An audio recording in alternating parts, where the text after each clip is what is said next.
Pemirsa, sidang perkara tipikor penyalahgunaan duit kas kantor BNI Cabang Palembang dengan cara transfer duit ke beberapa rekening sehingga menyebabkan kerugian 5,2 miliar oleh terdakwa WNI Aryati pada lagi digelar jeru agenda saksi.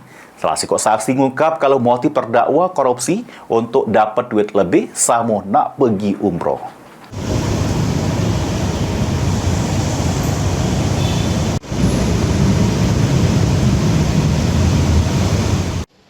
Sidang perkara dugaan tindak pidana korupsi penyalahgunaan duit kas kantor BNI Cabang Palembang dengan cara transfer duit ke beberapa rekening tanpa ada setoran duit fisik pada tahun 2024 sehingga menyebabkan kerugian sebesar 5,2 miliar rupiah dengan terdakwa WNI Aryati pada lagi digelar di Pengadilan Negeri Palembang.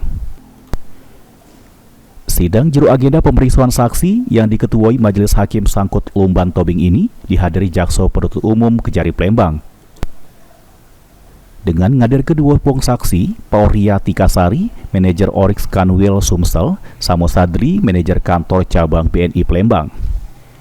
Juru persidangan saksi Sadri mengungkap kalau terdakwa WNI nerima setoran guna ke rekening sesa yang ditransfer ke 16 rekening dengan total nilai transfer sebesar 5,2 miliar rupiah. Saksi juga mengungkap motif terdakwa melakukan korupsi ini untuk dapat duit lebih sama nak pergi umroh. Sementara itu saksi Pauri yang jelas pas melakukan audit pihaknya sempat memanggil para saksi sama terdakwa. Hasilnya transaksi yang dilakukan oleh terdakwa WNI guna ke password punya sesa. Heru Wahyudi, PAL TV.